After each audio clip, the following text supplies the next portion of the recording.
सूत्र नंबर 1, 24 घंटे आपने कथा सुनी। भगवान राम इस धरती पर क्यों आए?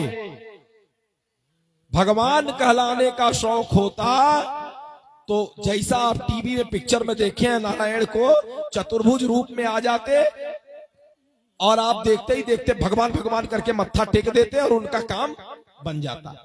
ये माथा पच्ची करने की क्या जरूरत थी? भगवान राम, भगवान कृष्ण किस रूप में आए हैं? किस रूप में आए हैं? मनुष्य रूप में।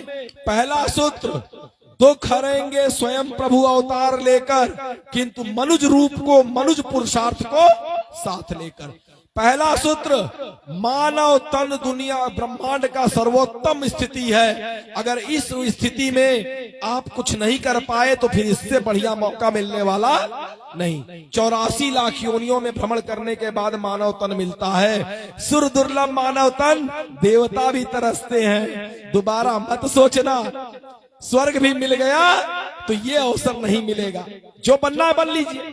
एपीजे अब्दुल कलाम बनना है, सचिन तेंदुलकर बनना है, लता मंगेशकर बनना है, जो भी आदर्श हो, लेकिन मानव तन के रहते ही, चाहे आप राम बनना चाहें, कृष्ण बनना चाहें, मीरा बनना चाहें, झांसी की रानी बनना चाहें, भगत सिंह बनना चाहें, चंद्रशेखर आजाद बनना चाहें, मानव तन पहला सूत्र नंबर 1, जीवन का सर्वोत्तम उपहार मानव तन है। अगर मानव तन के रहते कुछ नहीं कर पाए तो फिर हमसे आपसे बड़ा अभागा कोई नहीं। नोट कर लीजिएगा, भगवान भी इसी मानव तन में आकर के हमको ये बता के गए। सूत्र नंबर 2, बहुत भगवान, आजकल बच्चे पूछते हैं कोई शॉर्टकट उपाय हो तो बताइए, हम अपना जो सोचे वो पा जाए।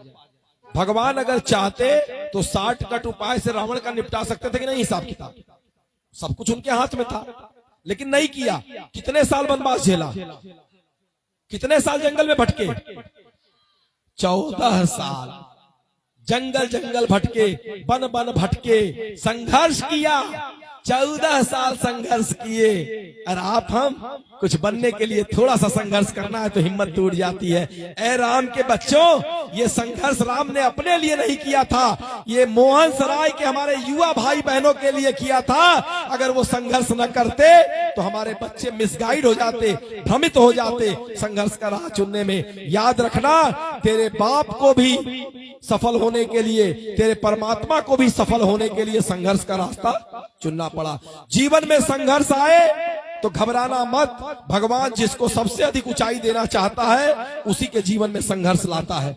विवेकानंद के जीवन में संघर्ष ला दिया तो विवेकानंद का जीवन, जो शायद सबसे नारकीय हो सकता था, वो इतना बड़ा आदर्श बन गया। जीवन में संघर्ष से घबराना मत। दूसरा सूत्र नोट कर लो आप, संघर्ष का रास्ता। पहला मानव तन, दूसरा संघर्ष का रास्ता। तीसरा सूत्र, 4 सूत्र पूरे कर ले। तीसरा सूत्र, पहला मानव तन, दूसरा संघर्ष का रास्ता, और तीसरा क्या था? तीसरा क्या किया? जब जंगल जंगल वो भटक रहे थे तो उन्होंने सहयोग किसका लिया? चाहते तो उस योग के चक्रवर्ती सम्राट राजा दशरथ के पुत्र थे, अपनी औक्षाणी सेना मंगवा सकते थे। और दूर छोड़िए, बगल में उनका नंसाल था। दूर छोड़िए, ससुराल तो इतना कि जिसके आगे बड़े बड़े ऋषि महर्षि भी हाथ जोड़ के प्रणाम करते थे। उनके ससुर साहब को प्रथम प्रणाम करते थे ऋषि महर्षि। देव में रहते हुए विदेह थे उनके ससुर साहब। इतना बड़ा विराट ससुराल पाए थे। आजकल तो अगर तन्नी से ससुराल मजबूत मिल जाए तो फिर समझ ला कि माँ और बाप का क्या हाल होए कि भाई। लेकिन भगवान राम ने यह भी दिखा दिया, इतने मजबूत ससुराल के बाद भी वो मर्यादा अपनी नहीं भूले। इतना मजबूत ससुराल उनके पास था। चाहते तो बड़े बड़े राजाओं का सहयोग मिल जाता, लेकिन लिया किसी का सहयोग? लिया किसी का सहयोग? किसका संगठन बनाया, किसको जोड़ा?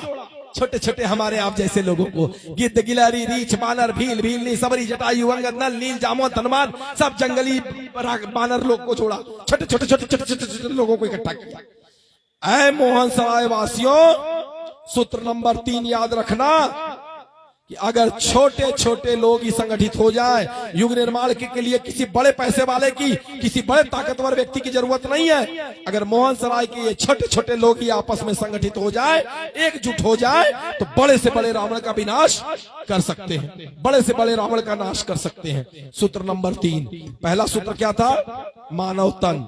दूसरा सूत्र संघर्ष का रास्ता। तीसरा सूत्र छोटे छोटे लोगों का संगठन। और चौथा और अंतिम महत्वपूर्ण सूत्र जिसको भगवान कहते हैं, जिसके बिना चाहे गूंगे का मुंह भी ना खुले, गूंगा हो जाए व्यक्ति। भगवान राम पर किसी ने कलंक लगाया था क्या? किसी ने कलंक लगाया था। आप उस व्यक्ति को, कलंक लगाने वाले व्यक्ति को हो सकता है कुछ गलत कह रहे हो, वो भगवान का ही बच्चा था और भगवान के रंगमंच पर वो एक रोल अदा कर रहा था और भगवान के कहने पर ही उसने भगवान पर कलंक लगाया था। अच्छा, भगवान ना चाहे तो कलंक लग जाएगा? भगवान जब मान रहे हैं, जिनके चाहने से पत्ता हिलता है, वो कैसे बोल देता? भगवान ने स्वयं अपने ऊपर कलंक लगवाया था। आपने सोचा किसके लिए? आपके लिए, आपके लिए, आपके लिए।